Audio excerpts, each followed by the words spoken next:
Sente dando glória a Deus.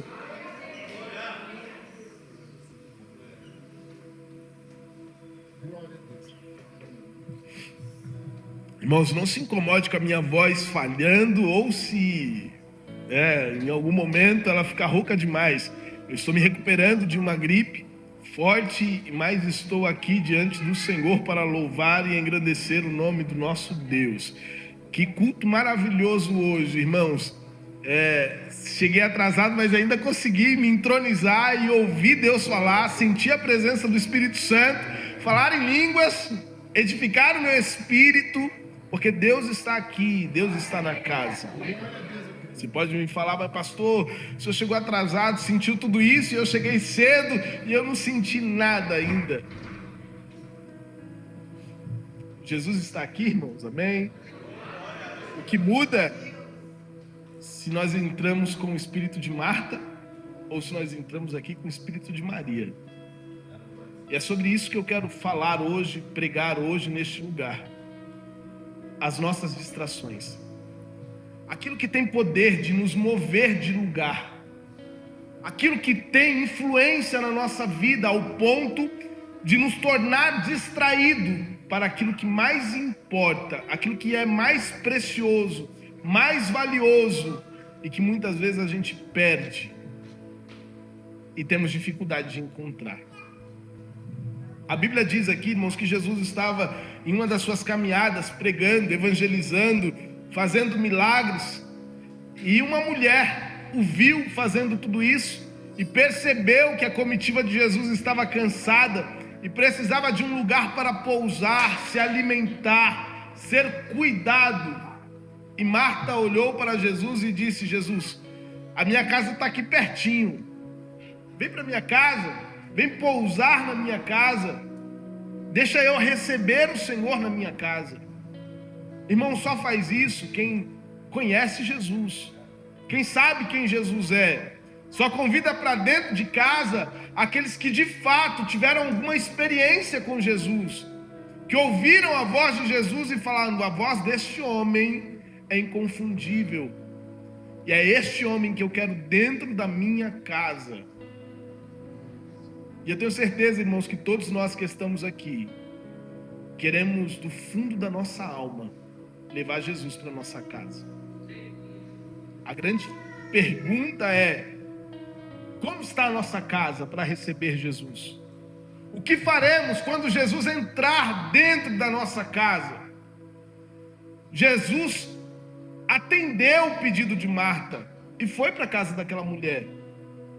E naquela casa a Bíblia relata a história da sua irmã. E ela fez questão e o Senhor fez questão de mencioná-la e deixar registrado esta ocorrência. Porque o convite foi de quem, irmãos? De Marta. Mas quem também estava em casa? Maria. Jesus estava em casa, Marta estava em casa, Maria estava em casa. Só que aquela que ficou aos pés de Jesus foi Maria. Marta não. Marta se preocupou em preparar algo, em talvez arrumar alguma baguncinha da casa que estava ali jogada no meio do caminho. Marta se distraiu com outros afazeres. E aqui o errado não é o fato do coração da Marta estar em servir, estar em fazer algo para Cristo, estar em preparar algo para Cristo comer ou para servir a Cristo. Não, não é isso. A Bíblia diz que ela estava distraída. Não precisava ela preparar muita coisa, porque o que era mais importante era aquilo que a sua alma receberia quando Cristo está dentro de casa. Às vezes, irmãos, nós estamos nessa mesma situação. Convidamos Jesus para dentro da nossa casa. Pedimos com toda a nossa alma: Jesus, entra dentro da minha casa. Visita a minha família. Muda as estruturas do meu lar. Aí Jesus entra, mas você não muda o seu comportamento. Você não muda a sua forma de viver quando Jesus entra dentro da tua casa. Você ainda continua distraído. buscando muitos outros afazeres, enquanto Jesus está lá dentro, esperando ser adorado, esperando ser cuidado, esperando ser beijado, esperando ser ali adorado. Só que não, nós estamos muito distraídos para entender o que é uma vida espiritual. Irmãos, e aqui eu quero tentar, com a graça do Espírito Santo, tentar mostrar para você o que o Senhor fala ao meu coração. Isso é tanto uma verdade, que o Senhor Jesus, ele questionou uma das igrejas e falou: sei e reconheço que você é temente, obediente à minha palavra, que guarda os princípios, guarda os ensinamentos, guarda as doutrinas, mas eu tenho uma coisa contra ti. Qual é, Senhor? Que abandonaste o teu primeiro amor, abandonaste as tuas primeiras obras. Por que isso é importante, irmãos? Porque às vezes o lugar que Jesus está não é para que a gente se perca com distrações, não é para que a gente permita que a nossa mente vá para outros lugares. Não, o lugar onde Jesus está é para nós estarmos inclinados, adorando, inclinados servindo, inclinados amando, inclinado ali fazendo aquilo que Ele já fez por nós. Mas e se hoje você entrou aqui em tudo que você conseguiu pensar foi em coisas lá fora e não das que estão aqui dentro? Se tudo aquilo que veio na tua mente foi aquilo que é material e não espiritual, se tudo aquilo distraiu o teu coração, a tua alma, você não conseguiu louvar bem, você não conseguiu orar bem, você não conseguiu chamar a atenção de Cristo, porque a tua alma está distraída. Porque muitas foram as flechas que você recebeu e que alcançaram a tua alma. Você já percebeu, irmãos, que nos últimos dias, quantas pessoas que você conversa, que às vezes possui a mesma fé que você, e que você olha e fala assim: eu estou fraco, estou triste, estou chateado, estou desanimado, estou sem força, estou sem fé, estou sem esperança. E aí eu fico me perguntando no meu coração, por que isso acontece? Por que esse sentimento nos alcança? Por que muitos abandonaram esse primeiro amor, essa primeira chama? E aí vem essa história de Marta e Maria, e me mostra que às vezes o lugar onde o Senhor esperava ser adorado, nós estamos batendo cabeça, nós estamos distraídos. Imagina, se nem no lugar do culto, se nem no lugar de você adorar, você consegue se entronizar, imagina fora daqui, imagina fora desse ambiente. Se nem no lugar onde Jesus foi convidado para estar, Marta conseguiu parar um pouquinho os seus afazeres e dar atenção a Jesus, e foi questionar: Senhor Jesus, por que o Senhor não pede para Maria vir me ajudar? O Senhor por acaso não está vendo que eu estou aqui trabalhando sozinho, correndo para cá com a panela, voltando para cá com um prato, lavando o copo, pegando o talher, arrumando a mesa, enquanto Maria está aí sentada, ouvindo o Senhor falar? Manda ela vir. Irmãos, não é por muito fazer, não é por muito falar, não é por muito se desgastar que você vai chamar a atenção de Deus. Entenda que não é pelas suas atribuições ministeriais, não é nem por muito eu pregar, não é nem por muito eu orar. Não, irmãos, não é serviço, é comunhão, é intimidade, é relacionamento. É isso que tem faltado na nossa vida. A gente às vezes gasta muito tempo aconselhando, a gente às vezes gasta muito tempo fazendo alguns trabalhos braçais, mas não guarda a nossa alma, não guarda a nossa vida dos ataques, das investidas de Satanás contra nós. Irmãos, não se engane. Toda árvore que dá fruto, ela recebe pedradas para que seus frutos caiam dela. Por que a árvore continua frutífera? Porque a árvore continua produzindo, mesmo com ataques constantes, mesmo com ataques às vezes diários, mesmo com frutos continuamente caindo, porque a árvore continua produzindo, porque ela continua recebendo aquilo que ela precisa, ela continua recebendo nutrientes, ela continua recebendo água, ela continua recebendo cuidado de Deus. Agora experimenta tirar os nutrientes de uma árvore. Ela se mantém em pé, ela começa a secar, ela começa a ficar infértil. A mesma coisa somos nós, irmãos. Se na sua fraqueza, se nas tuas distrações, você para de servir, você para de buscar, você para de orar, você para de congregar, você para de fazer os seus devocionais, você para de se relacionar com Deus e começa a gastar o seu tempo naquilo que não é pão, começa a fazer hora extra uma atrás da outra, começa a assumir compromissos que antes eram irrelevantes, mas agora são relevantes para você porque sobrou tempo. Começa a fazer coisas que antes você não fazia. O que acontece com a sua alma? O que acontece com a sua vida espiritual? Você já prestou atenção, irmãos, que as suas maiores fraquezas espirituais vêm depois de uma batalha intensa espiritual? De às vezes você ser atacado duramente, bravamente, mas resistiu firme, passou por aquele vale. Mas depois que o vale passa, parece que o sangue esfria, a adrenalina passa e o cristão murcha. Porque às vezes acha que a batalha cessou. Não, irmãos. A batalha é constante, todos os dias. Todos os dias.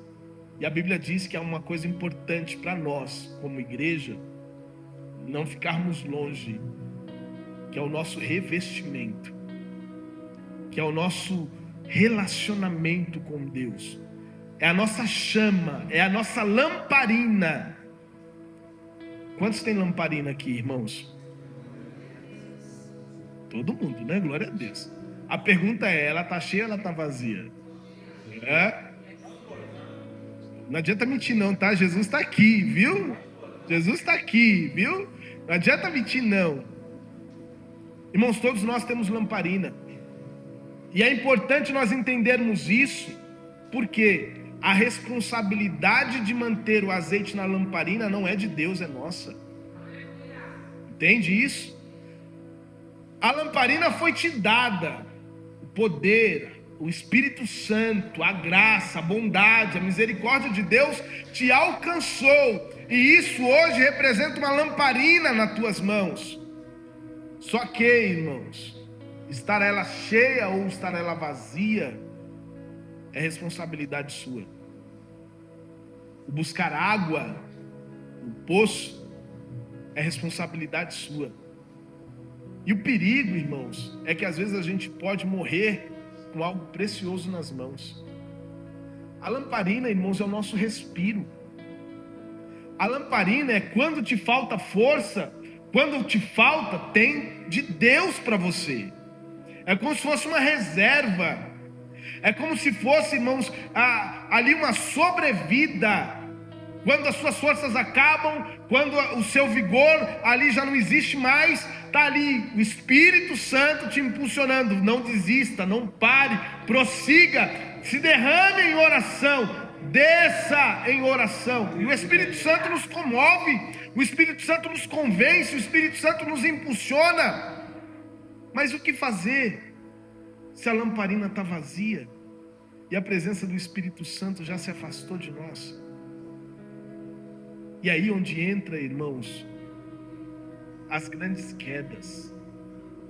É aí onde entra a tristeza daquele que um dia experimentou de água viva e hoje está quase experimentando de bolotas de porco. Essa é a diferença. O que mudou na vida do filho pródigo, quando ele tinha tudo na casa do pai? O que mudou na vida dele? Ele deixou de ter azeite na lamparina quando ele saiu da casa do pai? Não, estava acesa. A lamparina dele estava acesa. Ele saiu da casa do pai com a lamparina acesa. Mas o que aconteceu? No meio do caminho ela apaga, porque está longe da fonte, está longe daquele que mantém viva, acesa a nossa fé. É a mesma coisa na nossa vida, irmãos. Não se engane. Se você se preocupar só com as coisas desta vida, a sua lamparina vai apagar. E apaga você indo em direção ao encontro do noivo. Não se engane. Apaga você dando a mão aqui para o irmão da igreja e fala: caminhando eu vou para Canaã. Caminhando eu vou. Vem cá, meu pastor, deixa eu te usar, vem cá. Caminhando eu vou para Canaã. Glória a Deus. Hoje tem culto, mano. Vamos. Caminhando eu vou para Canaã. Aí tá lá, pastor, vai lá, glória a Deus, vamos para o monte hoje? Vamos. Caminhando eu vou para... Vamos orar hoje de manhã? Vamos. E se essa disposição de acordar e orar não existe mais? Pastor Frank orou hoje de manhã? Vamos para a igreja, pastor? Vamos. Te levo, vamos para a igreja. Pastor Frank orou, dobrou o joelho para orar na igreja hoje? Não. Vamos para o monte hoje, varão? Vamos, varão, vamos. Vai chegar um momento, irmãos, que não há nada que eu faça para mover o pastor Franklin do lugar, porque o combustível acabou. O azeite já não existe mais. E aí, quando ele estiver no desespero da alma dele, ele vai gritar: Pastor Júnior, dá-me do teu azeite, porque Jesus Cristo está voltando. Se dá tempo, irmãos, eu divido o meu com ele, eu dou o meu. Mas e se chegar um momento que não dá mais tempo, e ele nos encontrar com a lamparina vazia, e ele nos encontrar sem o azeite, sem a unção? Porque não é o fato de nós irmos, entenda isso, e é isso que eu quero deixar bem claro para você. O que te salvará não é o fato de você estar aqui dentro hoje ouvindo essa palavra. O que te salvará não é o fato de você ter decidido no teu coração de chegar a este culto e louvar ao Senhor. Não é isso. O que te salvará é se a presença do Espírito Santo ainda vive em você. Porque senão canções viram apenas barulho de um sino suando. Porque senão oração vira apenas um bater de boca, um sussurrar de palavras vazias. O que nos diferencia daqueles que estão lá fora é a presença do Espírito Santo dentro da nossa alma, dentro do nosso coração. É o azeite, é a unção, é o poder. E é isso que Maria entendeu. Ela falou: eu não vou me distrair, porque aqui dentro está aquele que pode curar todas as minhas mazelas, pode dar um sentido para a minha vida. Eu não vou sair daqui, não vou me distrair. E aí vem Jesus e disse: Marta, não vou atender teu pedido, porque Maria escolheu a melhor parte. Qual é a melhor parte, irmão? Será que pertencer a um conjunto? Será que a melhor parte é você ter a carteirinha de pastor aí e ser nominado como pastor, pastora, evangelista, presbítero, diácono? Será que esta é a melhor parte? Será que a melhor parte é você ser reconhecido entre todos e todos baterem palmas para você porque você é um homem poderoso diante do Senhor? Será que esta é a melhor parte? Estava Jesus, irmão, sentado, e uma mulher simplesmente se aproximou de Jesus desesperada. Veio, não quis saber da burocracia, não quis saber ali se ela era bem-vinda ou não àquele lugar. Ela sabia que ela tinha algo precioso nas mãos e que ela precisava usar em Jesus Cristo. Ela pegou o seu bem mais valioso, derramou aquele perfume, unguento em Jesus, derrubou nos pés, no cabelo, aí começou a enxugar com seus cabelos o pé de Jesus, começou a beijar os pés de Jesus. E algumas pessoas vão falar: que loucura é essa? Que doideira que essa mulher está fazendo? Como que desperdiça algo tão valioso aos pés de um homem? Louco são aqueles que ainda não entenderam que as coisas dessa vida passam, mas que Cristo em nós é eterno. Maldito é o homem que espera em Deus apenas nesta vida. Ele é o mais miserável de todos os homens. Malditos somos nós quando buscamos apenas grandeza, riqueza, reconhecimento. Somos os mais miseráveis. Mas benditos somos nós quando aprendemos a lição de Cristo. No último dia, Jesus pegou a bacia. Oh, Jesus. Ô servo, vem cá. Toalhinha, dá teus pés aqui. Como assim, Jesus? Não, vem cá, deixa eu fazer um agrado. Faz massagem, limpa.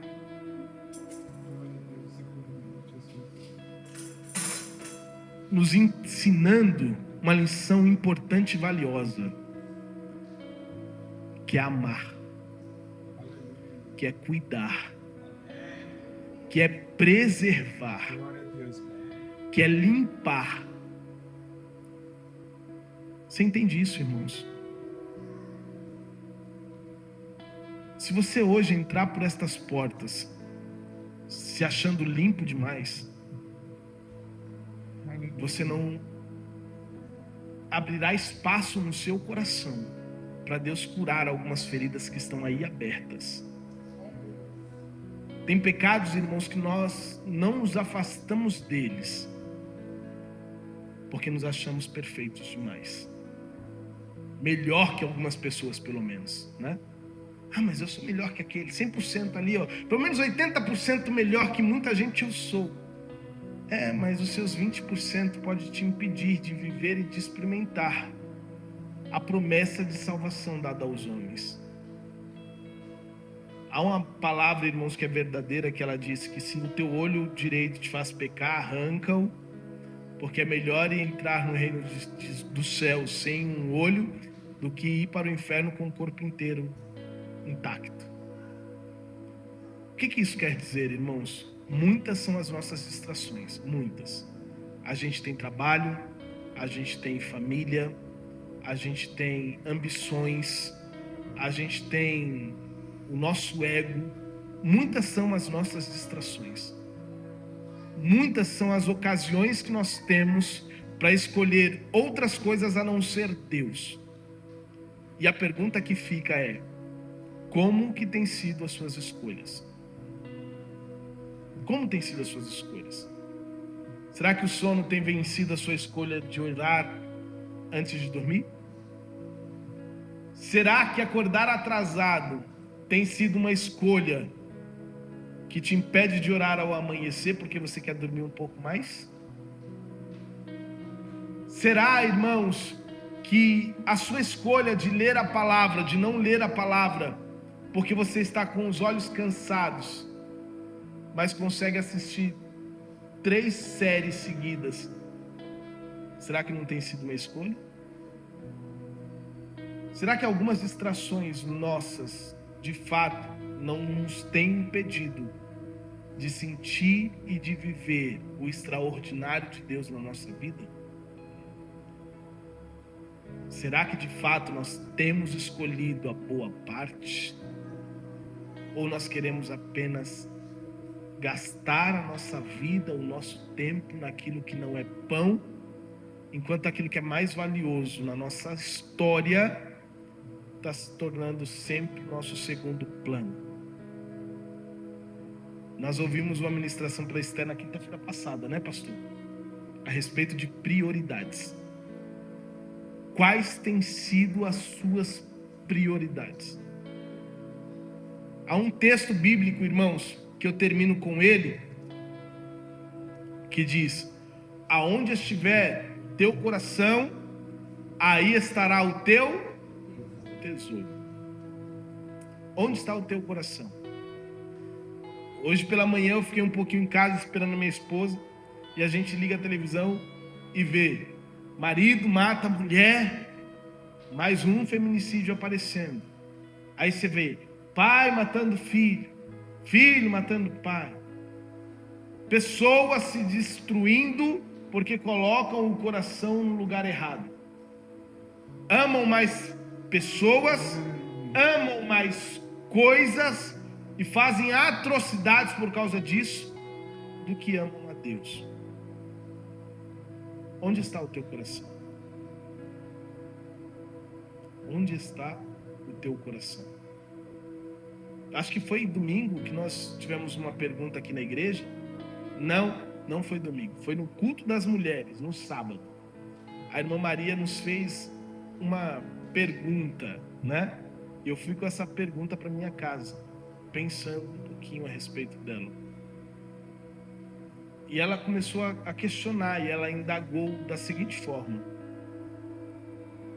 você ama Deus? Amo a Deus.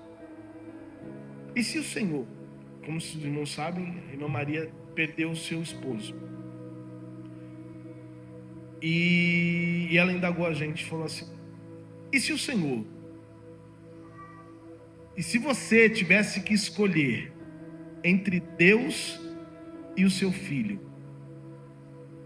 quem você escolheria? Se um rapaz qualquer raptasse você e o seu filho, e te fizesse uma pergunta: você nega Jesus Cristo? Se você não negar, eu vou matar o seu filho. O que você faria?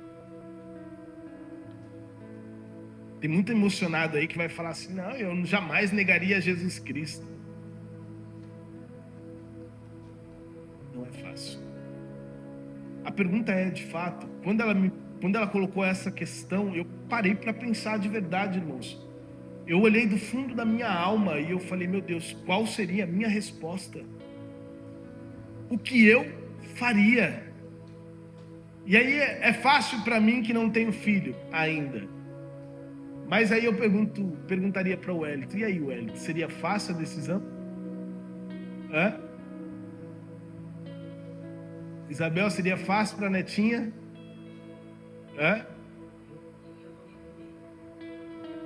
E se não tivesse essa opção? Não é fácil, irmãos, mas é a nossa escolha. A Bíblia diz: aquele que não deixar mãe, pai, filho, por amor de mim, não é digno de mim. Entende isso? Mas isso é uma construção. Não é palavras vazias lançadas ao vento, porque é fácil de falar. Mas e quando nós nos entristecemos porque uma aboboreira morre, né? Passou aqui, o senhor está fazendo referência a que texto? Jonas, depois que o Senhor o levou para Nínive, o Senhor fez crescer uma aboboreira, e aquela aboboreira fez sombra para Jonas. E no dia seguinte o Senhor matou aquela aboboreira, e Jonas ficou inconsolável. Como assim? Como assim? Se a gente se irrita por coisas pequenas, se a gente fica decepcionado por coisas mínimas, se a gente muda o nosso ânimo por situações pouco prováveis de mudar alguma coisa na nossa vida, e a gente é tão...